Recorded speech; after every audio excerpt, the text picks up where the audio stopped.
What's up? This is Metal Nate. And this is Brute O'Brien. And we are here with Lee from After the Burial. How are you doing? Doing good. And this is your halfway point or so in the All-Stars tour? Yeah, it's somewhere in there. Somewhere about halfway. I think we got a couple weeks left tour. And how has it been so far for you guys? Like, it's been hot, but it's been fun. Good crowds, a lot of awesome bands on the tour, a lot of fun people to hang out with. But yeah, it's been brutally hot also. Yeah, you hit the water park over there yet, or? I did. I went and rode a couple slides. Yeah. Was it expensive, or did they get you guys in for free? Hopefully. They let us in for free with our tour passes today. That's great. Yeah. Good. Dude, maybe I can get us in with one of these. No. So your latest album, In Dreams, which is actually from November last year. It's awesome. Since then you've been on the road a lot. You said you get the Crush 'Em All tour after this. Have you started writing new material yet? I mean, we're constantly working on new material. That process never really stops as far as us getting together and actually, putting things together that and actually writing that's going to happen again pretty soon here. Okay. And now that there's been a few months, or not a few months. Now it's been like almost a year with that album out. Have kids been like learning the songs and like singing along? Like, or is that still a work in progress? I mean, it seems like the new songs are being pretty well received. I don't know. That's a hard question to answer. Like, it varies. Or? It varies. It varies. Depends on where we're at and stuff like that. Yeah. I mean, there definitely are some great sing-along parts on the album, though. Oh, I think. Thanks. And you just released in the past week 2 videos, which is pretty awesome. On last Wednesday, you released, or this past Wednesday, really, Pendulum and Your Troubles Will Cease, and Fortune Will Smile Upon You. Why did you guys decide to release those both on the same day? Well, we actually shot the video for Pendulum first, and weren't completely happy with it. Had some hang-ups on that video, so we went ahead, moved forward with the Troubles video, which we felt a lot better about. We learned a lot from doing the Pendulum video, and we kind of had them both, and we're like, why not just release them both at the same time after we got Pendulum looking the way we wanted it to, and yeah, it just made sense to get them both out at the same time. We hadn't had a video out, so we're like, let's give them everything we got. Yeah, I mean, it was really cool for fans to get to check out both of them at the same time. And I was wondering if you could talk to me about Pendulum's music video. It's set in a Catholic girls' school. What made you decide to go with that setting for the video? Personally, I mean, it wasn't my choice to go with that setting. It was kind of some other people's ideas and stuff like that. It's like a label thing, or? I mean, a little bit. We kind of tossed around ideas with the label and stuff like that, and then they were kind of pushing us to go that route with it. And I don't know. It's just a music video. You can take from it what you want to take from it. Okay. So was that a fun video to shoot at least? It was pretty fun to shoot. Yeah. Because it's pretty fun. It's pretty fun to watch. I mean, yeah. It's definitely not what you'd expect. Yeah, it's not. I wouldn't have picked it for our band. I mean, we like to have fun and stuff like that, and we like to joke around. But it's like I said, it's just a video, and people are gonna take different things from it. You can have set 5 different people down and watch a video, and they'll all get a different interpretation out of it or whatever. Okay.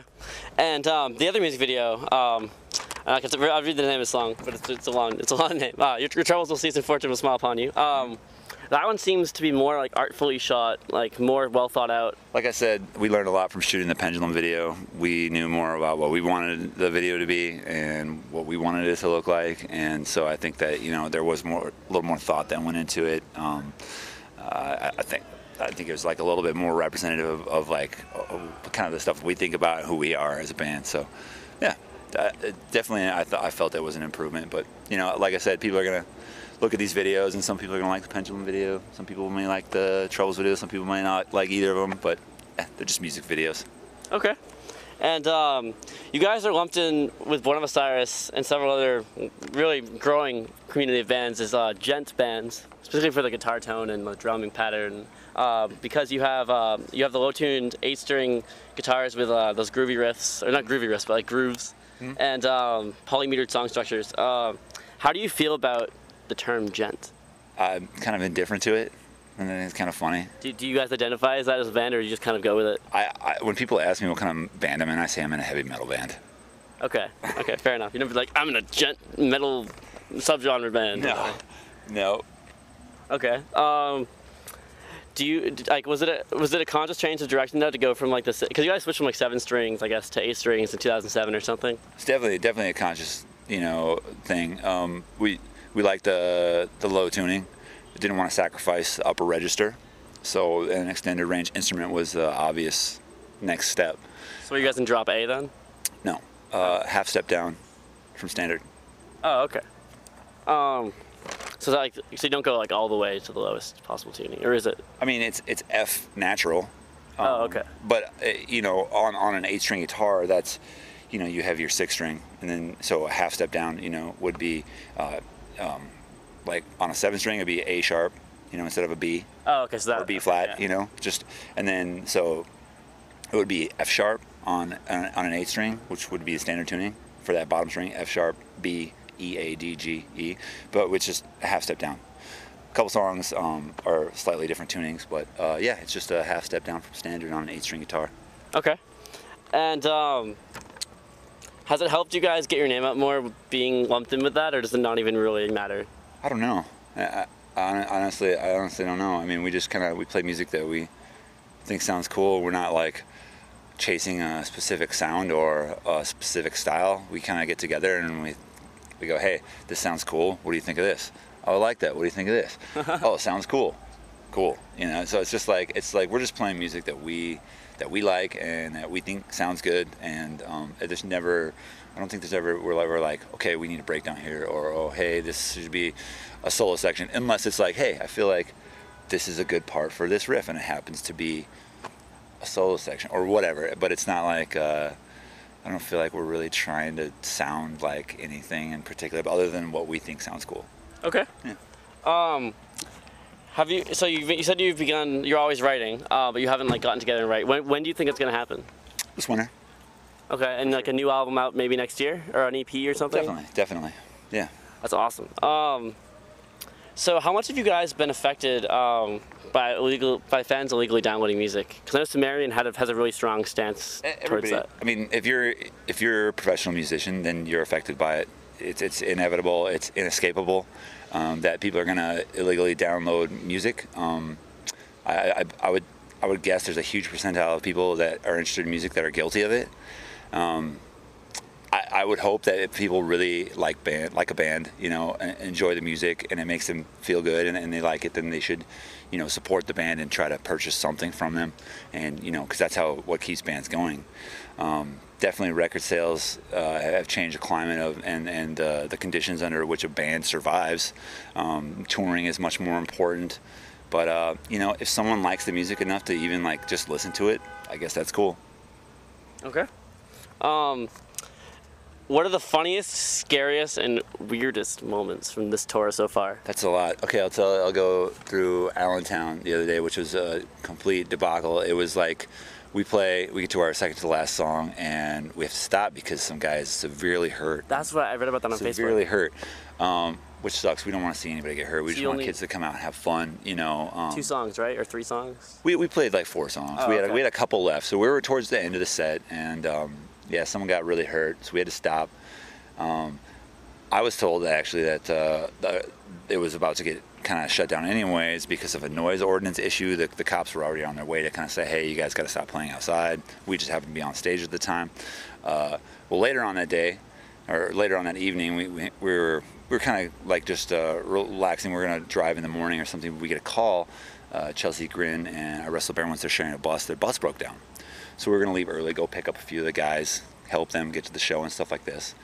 They had blown like a radiator hose or something. Well, we get about 5 minutes out of Allentown, and all of a sudden our temperature gauge is just all the way to hot. We're like, what's going on? Get out. There's just antifreeze pouring out of the overflow, just pouring out. Terrible, right? So on our way to pick up them because they're broke down, we break down. Not the good kind of breakdown either. Like if you were playing, it'd be a good breakdown. Right, not good breakdown. It's pretty metal though, So I mean, you have that kind of stuff happening. We actually ended up making the show the next day. It just turned out for us was a thermostat, for them was a lower radiator hose. Everybody made it, but and the cost of that must also really suck. It sucks. But the good thing is we didn't miss a show and we didn't have to disappoint fans and stuff like that. And we just love to be able to have the opportunity to play and stuff. So it's like, you know, being able to make the show was good. But that was like one of the craziest days, having like kind of one thing after another happening, where you're like, well, it's like, what's next? You know, some guys severely hurt. The cops are here for another reason. All people are breaking down. It's just like, you never know what's going to happen on the road. Okay. Any really positive moments besides the really bad or strange? We've been having a lot of fun, and there's been a lot of great shows. Our hometown, that was like a huge, awesome day. Like very positive, I think. Just playing there in Minneapolis, it's so good to like go back there and see our friends and our families and have our hometown behind us when we play. So that, for me, that was probably one of the best moments on tour. Just playing Minneapolis, St. Paul. Okay. After this tour, you're touring on the Crush 'Em All tour with Veil of Maya, Misery Signals, and Within the Ruins. Are you excited for this tour? I'm extremely excited for this tour. You're co-headlining, I should add. Yep. Veil of Maya, longtime friends of ours. Before we were on the record labels and stuff like that, we were hanging out with these guys playing local shows in VFWs and parties and stuff like that. Misery Signals, we've toured with them before. They're great guys. I'm a huge fan of their band. Really excited to be on tour with them as well. I think that's their return tour. Yeah, they haven't been around. No, they haven't. They've gone through a little bit of a lineup change, and I'm stoked that they're going to keep touring. You know, I want to hear what the new music they put out. It's just, like I said, the great band. Really stoked to be on tour with both them and Veil, and then Within the Ruins. I'm not too familiar with those guys, but I'm looking forward to meeting them and having a good tour with them. Should be a lot of fun. And after that, you said you're going to be writing. Is there another tour after that though? Before you do that? Nothing in the States. Something like in the works, sort of in Europe, maybe. We're always we're always planning ahead, you know, and trying to keep ourselves busy and keep ourselves on the road, because that's, you know, this is what we do, this is what we love to do, and so. But yeah, there's more tours in the works and stuff like that. But definitely this winter, some writing. Hopefully early next year, another album for everybody, and we're sitting on a lot of material. It's just a matter of us kind of, like I said, getting together and hammering it out. Awesome. Well, thank you for doing this interview today. I really appreciate it. Yeah, no problem.